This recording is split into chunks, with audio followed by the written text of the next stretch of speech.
God at times, and we're in the right place, and we've been brought up in the word of the Lord. At times, when the Lord comes in an unexpected way, we cannot decipher his voice. We cannot realize that he's calling us. And we go to the wrong places, looking for love in the wrong places. Instead of just answering the Lord and say, yes, Lord, your servant, here's your servant, speak, Lord, for your servant is listening. You see, we get puzzled, and what I'm realizing is that there must be a cause why the Lord came at that particular time. Because now he wanted to bring Samuel forward as his prophet. And Samuel was quite a pronounced prophet in those days, because he anointed Israel's first king and second king, which is King Saul, and then King David, which now leads the Lord to claim his inheritance from King David. And he said that I will make one of your inheritance, one of your seed, my son. Which leads us to where we are about to enter in this coming season. Okay, so the Lord can be aloft, and even the best of us can be confused on the voice of the Lord. Now, how does that stick with the two witnesses? What can I tell you? That even the two witnesses are not sure if they are the two witnesses. Okay, and I was saying that there is quite a few of us who have been witnessing since September 2012 on a almost daily basis, and and I would say we're bearing witness to what's taking place on the earth. And at times it's uncomfortable. People do not want to hear it, and they do not want to address it. But the witnessing is automated. It's not something that we can decide to do or not to do. It is an automated language that resonates, I'd like to say, from our inner being, or even from our soul, you see. So then, what is the relevance of the witnessing prophet? And the Bible talks about two. So, yeah, according to yesterday's reading, I was saying about aligning ourselves up to the prophecy. And we will gain the best when we come into the alignment. So, right,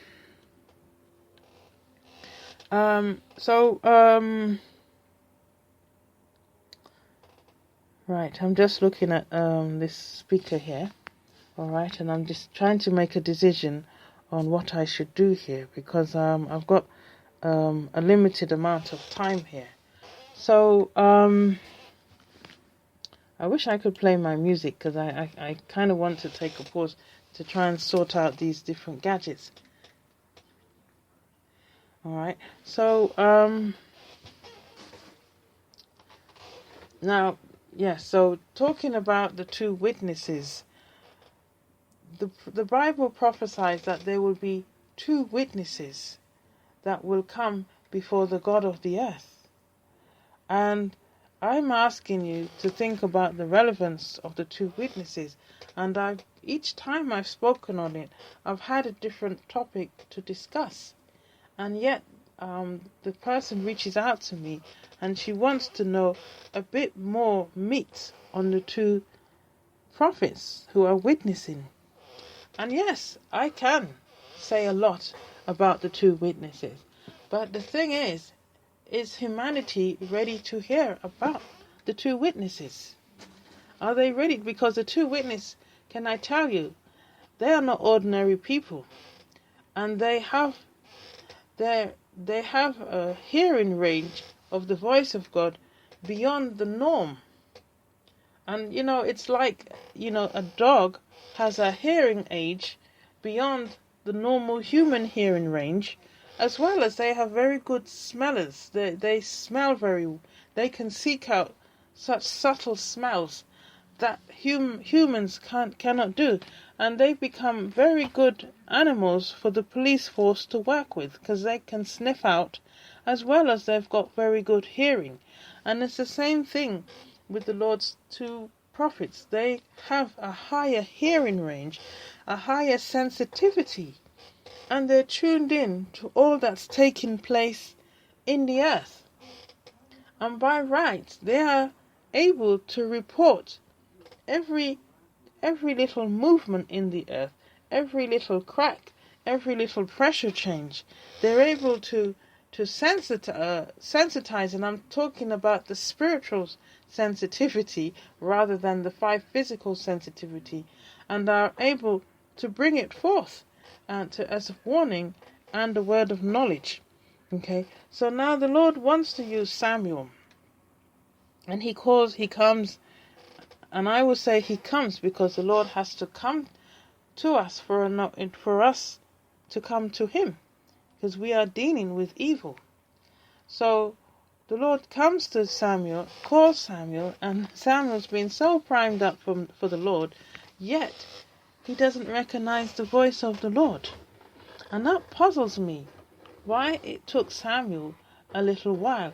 And I'm saying that because I'm sure there are many of us who's gone through that experience, and there are still those who are being called.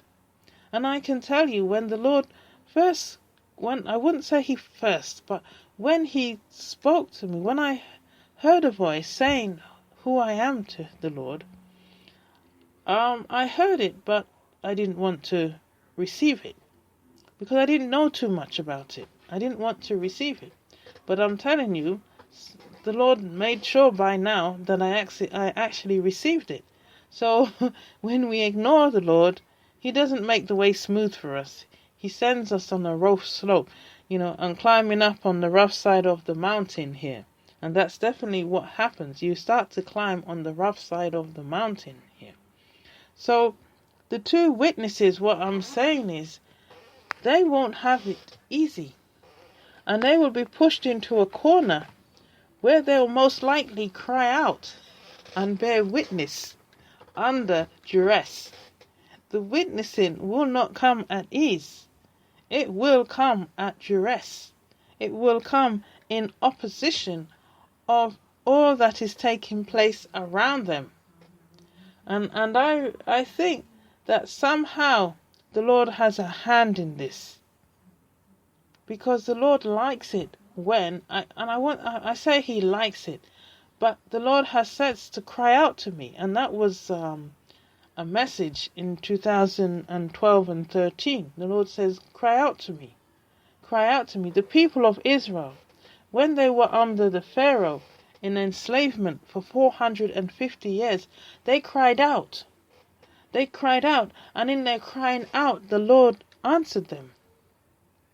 Because what's really crying is our emotions, or can I say the deeper part of us, the eternal part of us, or what links to the eternal potential of us. We cry out from the soul. And the Lord will move when we can cry from within, you see. So the two witnesses, they will be in a corner where they begin to cry out from their soul. And now when the soul cries out, they are bearing witness. They are bearing witness to all that is taking place, to the God of the earth, who can now bear judgment and, take back his earth. Because that's what it's all about. Because as I was saying yesterday, that the Lord has shown me through the book of Ezra, and I shall just go over to the book of Ezra right now, which is after Chronicles.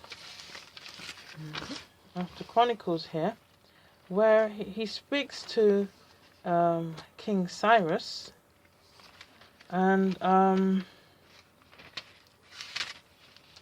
he says, in the first year of Cyrus, king of Persia, in order to fulfill the word of the Lord spoken by Jeremiah, the Lord moved the heart of Cyrus, king of Persia, to make a proclamation throughout his realm and to put it in writing.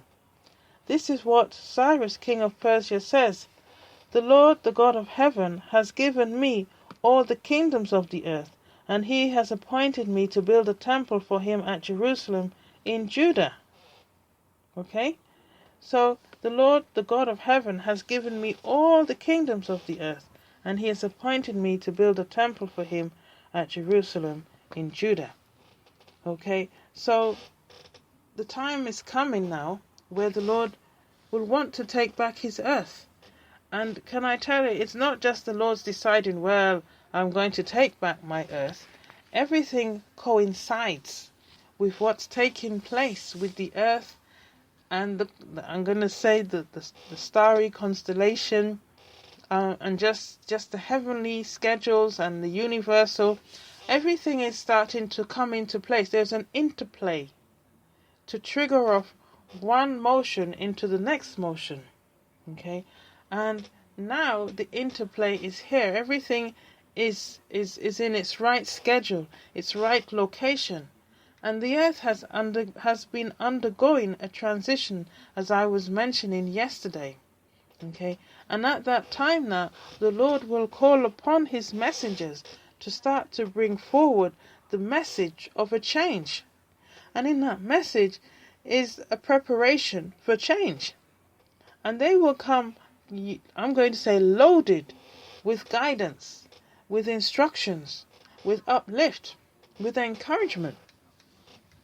But alas, for the rest of humanity, they're like David in the beginning, where David could not recognize the voice of the Lord calling on him. And so, as I said, the changes are taking place. And most of humanity are unaware of what's happening. And though they see certain, spectacular events, I'm going to put it that way, they're still not making heads or tail out of it. They don't know really what to think. And because it's happening so frequently and so obvious, it's better to just ignore it and not acknowledge it. You see, because this is so brand new for humanity. This is unexpected for those who don't know the message. And it's not easy to take this one in. Because we've been brought up in a system where we believe that this is the universal truth. There is no other truth than this. We've been brought up in a system to think that there is no expanse beyond the earth. Because I do remember at school the teacher saying that earth is the only place where there is life. You see, this whole vast universe is the only place where there is life. So it couldn't have life anywhere else. And I do remember as a child thinking to myself, so the universe is so vast, okay, infinitely vast. There's no limitation. And little Earth is the only place that has life going on. And I decided not to believe in the teacher. But somehow, somewhere, there must be other planets, other stars, other systems, solar systems, other galaxies, where there are life going on. And I would just imagine life going on elsewhere. And of course, life was always better. Because that's what dreams are for. To dream on, baby. That you were having good times, you see. So I was just dreamt that it was really smooth and good somewhere else. So to come back now, that I would say that I began to conclude yesterday that we were like, all of us were like witnessing prophets, and we had a responsibility to bear witness against the nature of God. Because to come in line with the prophecy says that the young shall overtake the old. And you say, well, how do you know the prophecy's been saying that? Well, it's the ongoing biblical reading. And the word of the Lord comes through, you see. But then I can give many more evidence, but it would have been repeating the whole of yesterday. Because if we look at the Old Testament and we see the promises of the Old Testament, we have yet to fulfill that promise of the Old Testament. So I can comfortably say that we are still in the Old Testament. And the New Testament will begin as we commence the 1,000 years of holy sabbatical rest. Now we come into the second covenant, as Jeremiah states in chapter 33, verse 33 in itself. The Lord states the second covenant which we have not attained. We will attain